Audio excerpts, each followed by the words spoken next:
What's good, YouTube? It's your boy Humble Warrior coming to you guys again with another video. I did a short earlier today, right after the Alabama game, talking about what we have to work on. But I thought I'd go a little bit more in depth with this video. Alabama did win the game, 27-25. Looking over the game stats. Excuse me for that one. Looking over the game stats. South Carolina had 2 extra offensive possessions. Alabama had 10. Of the 10 Alabama had, they only scored on 4, I believe. Well, yeah, 4. So we had 2 rushing touchdowns, a passing touchdown, and I think that's it. Yeah, that's right. Yeah. So we got some work to do. We was actually up 14-0 after the first quarter. Then from there, offense stalled out. The offense gave up a safety. We also had a punt. The South Carolina offense fumbled twice, and they kicked like a field goal. They also got a touchdown, which pretty much led to them getting the 19 straight points after us leading 14-0 because our offense completely stalled out, and because of that, the defense was left out there to dry, which is why people are blaming the defense. Before you actually continue to bury the defense, you have to understand football is a game of momentum. It's also a game of strategy. So if I can keep the ball longer than you can, which is why South Carolina got 2 extra possessions, because they were damn near 80% on third down efficiency today. We weren't even 50. We was like 40. We was 5 of 11. That's like 45%. So when you don't convert third downs, what is your offense going to do? It's going to come off the field. You're going to be forced to punt, correct? Yes. So that means that Jalen Milroe, which is what I said from the beginning of my Facebook Live, he is the problem. Now, people want to talk about the defensive scheme, the 4-2-5 look, and how Womack is not the answer. People, give this guy a chance first. Does he need to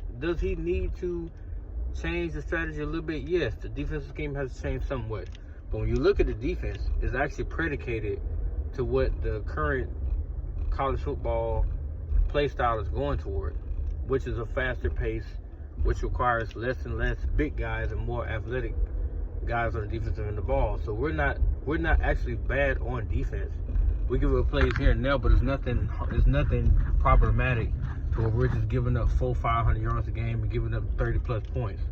This ain't the Big 12. You ain't seeing no quarterback go against us put up 400 yards. That's not happening. Now, the whole narrative about Kalen DeBoer has to go and so does Womack. Pump your brakes. Stop being dumb. Focus on the real issue at hand.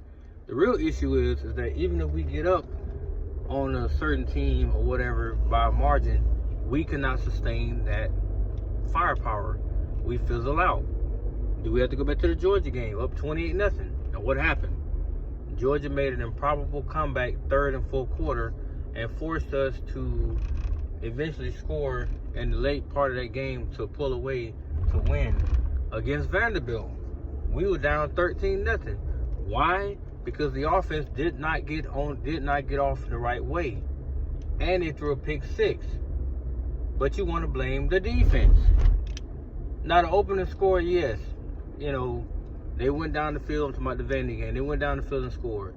But outside of that, the offense got the ball. They threw a pick 6. Then the defense got back out there. They stopped Vandy, but then the offense went back out there and stalled again. Then they finally scored, to get with the back within the ball game. But then after that, they stalled out again, and thus the defense had to be out there much longer. Now, some of it can be contributed to the fact that the defense stays on the field longer than what it should, which is why they end up in 10 to 12 to 14 play drives. But in retrospect, that don't happen very often. It's not all the time they're out there for 10, 12 play drives, no. But when they do go 3 and out, or they go 4 and out, then the offense will go out there and they won't produce. Thus, you put the defense back in the same predicament that they were in the first time around when they forced the 3 and out or the 4 and out. If you go out there and you don't damn put points on the board or move the ball and keep the clock moving, you're not helping your defense out at all. Because a lot of the holes that we have won't get exposed easily if they're not able to keep the ball away from, if they're not able to keep the ball away from the opposing defense or keep the ball away from the opposing offense. A lot of our problems stem from self-inflicted wounds. I said it before and I'm going to say it again. Until they decide to really figure out what they're going to do with Jalen Milroe, we'll continue to have this problem. And the next 3 games are critical. Tennessee, Missouri, LSU. Do you really think we can win all 3 of them the way we've been playing? Fuck no. But I like to think that somehow they're going to find a way to fix things to where we're not always self-reliant on big plays and just negating the running game, because a lot of that stuff can be eliminated if the running game gets going early. If you're not going to include the running game, then why the hell we got running backs for? What's the point in that? Like today, 104 yards is unacceptable. We should have had 300 yards rushing on them. You don't need a 200-300 yard passer every single week. We don't need that. If the running game is something they fear, like they did back in the day, we're going to control the clock and we're going to take a lot of possessions away from opposing offenses. But because Caleb DeBoer's in love with the scoreboard and lighting it up, look how many opportunities South Carolina got that we gave them. Take a second, think about that. It's becoming a problem, people, I'm telling you. And if we don't fix the ship, we're going to find ourselves outside of this 12-man playoff picture when it comes around the corner. Because we don't have very many games left. And the way it's looking, we finna play the gauntlet part of our schedule really, really soon, starting next week. And I don't want to go up to Nashville and get embarrassed by damn Tennessee. I'd rather come out there with a victory. That's just me.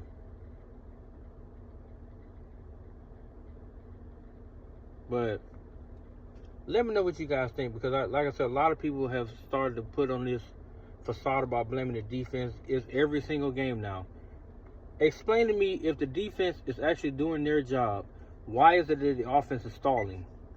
Because when you look at the bigger picture things, a lot of times the defense is doing their job, but because they're forced to get right back out there, how many stops do you expect them to get if they go 3 and out, 3 and out, 3 and out, 3 and out on the opposing offense? They're shutting them down, and our offense can't even move the ball, or we can't get 3rd down conversions, stay on the field even longer.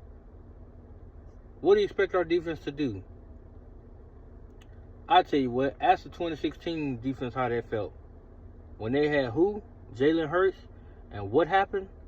We struggled against elite competition, which is why we lost to Clemson, and everybody blamed the defense.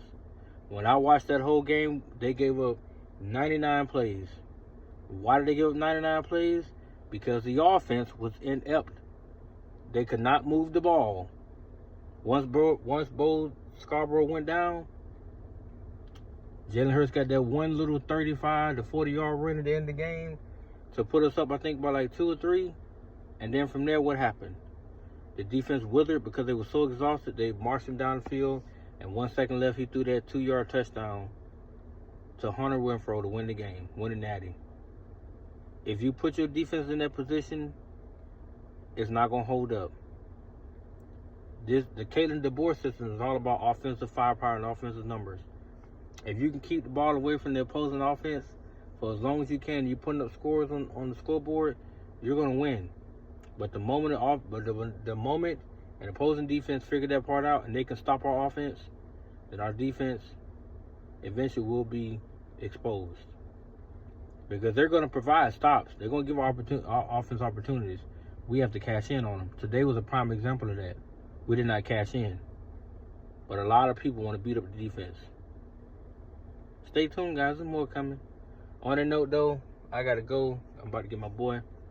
And I'll get it with you guys in the next video. Let me know what you think. Peace.